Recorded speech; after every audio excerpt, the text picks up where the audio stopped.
everybody and welcome back to my channel. Today I want to share with you how our trip to Ikea post-lockdown went and what you can expect if you go to Ikea this time. Welcome if you're new here, I'm Amanda, I make mummy lifestyle videos and today I wanted to share with you our experience of going to Ikea last weekend. It was bank holiday weekend, we ummed and ahed whether to go or not, but decided in the end that we really wanted to get some kitchen inspiration, and we know that Ikea is one of the places that has lots and lots of kitchens on display, and so we decided to brave Ikea on a bank holiday weekend. And so this is what happened.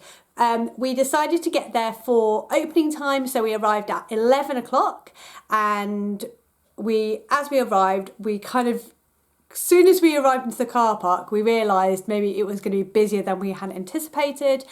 The car park was extremely busy. We went into an overflow car park and then we got into what seemed an extremely long queue. And we did contemplate at that point just turning around and coming home again, but we decided to persevere. The queuing was very well organised. Everyone was social distancing between each other in the queue, and the queue did seem extremely long, but when you consider the fact that everyone is 2 metres apart in this queue, it actually wasn't that bad. We got into the line at 11 a.m. and we walked through the doors at 25 past 11, so a 25-minute queue. And I kind of thought we queued for longer to get on the teacups at Disneyland, and I didn't even enjoy the teacups at Disneyland, so I wanted to go to Ikea. It was worth the 25-minute wait for us to get in.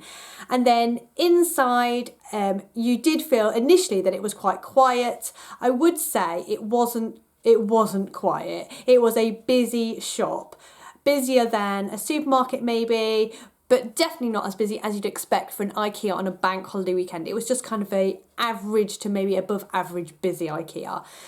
And just like in supermarkets, you had lots and lots of people being really sensible and keeping lots of distance, and then you obviously had the people who didn't give a damn and just would do whatever they liked and didn't care how close you were. Me and Stu were wearing masks, so was everybody else. The girls weren't, so we did notice as well that the amount of children in Ikea seemed pretty low compared to what I would normally expect to see in Ikea. We noticed that as we were queuing, and so we made that decision that as there were hardly any children in the queue, we expected that maybe lunch would be best to have lunch quite early, as most adults don't really eat lunch at 12 o'clock, do they? So we thought if we take the girls for lunch at 12 o'clock, hopefully the restaurant will be quieter. So that was our plan. We noticed that the queue didn't have that many children in it. We did check online before we left, and Ikea are saying that you can go as a family group of up to 4 people and that children are welcome to go to Ikea, so we weren't doing anything wrong by taking the girls, and it wasn't the case where we couldn't take the girls. We both needed to go to look at the kitchens. We couldn't do it on our own. So in store, there are hand sanitizer stations positioned all through the store. I would say the hand sanitizer was one of the worst hand sanitizers I've smelt in all the shops and places I've been. So obviously we still used it, but I would recommend just taking your own because it was disgusting. It really, to the point that one of my girls just really was resistant to putting it on, and luckily we had some in my bag so I could just use that instead. They're positioned all the way through, and the girls were really good at not touching things, and it is one of those situations now where you are being encouraged to not touch as much, which is really hard in a place like Ikea. Ikea is a very tactile place. It's designed to be a tactile place. It's designed to be a place where you slouch in the sofas and you sit on the chairs and you enjoy the environment and you see what things you like for your own home. And so you do have to have a little bit of self-restraint and not touch as much as you normally would in Ikea, but and I did that for the most part. The only place I didn't do that was in the kitchen section, because that was the reason we were going, and I did actually want to open doors, look in cupboards, look in drawers, see how their integrated appliances worked and all that kind of stuff. So I wanted to have a look at what an Ikea kitchen really looked like up close and really have a good feel of it all. And so I was sanitising between each kitchen that I touched. In the kitchen area, you can actually now pre-book to go in and have your kitchen consultation like you did before. They've reopened that, or they've now introduced where you can do this virtually, so do an online virtual meeting where someone will talk you through your planning of your kitchen. I don't know if we're actually going to be buying our kitchen from Ikea, but we wanted to have a really good look at the kitchens they had on offer. But just something to bear in mind that they're now offering a virtual sort of Zoom call meeting where you can plan your kitchen online if that's something you're considering doing. And they're same for, I think, things like wardrobes and things. I think you can do the same thing online with them there too. So we walked through a lot of Ikea, we had a look at the kitchens, and then we decided to have an early-ish lunch to go to the restaurant, because what trip to Ikea is complete without a big plate of meatballs? So we went to the restaurant. There was a very short queue, but we got through that in just literally 2 or 3 minutes. And there was a person waiting, and basically you need to book a table in Ikea now. It is like waiter waitress service at the table. You don't go and kind of collect your food yourself. So luckily when we arrived, I think we got there just after 12, 12, something like that, and we got a table straight away. We didn't have to wait, so we were shown to a table which were all spaced out really well organised.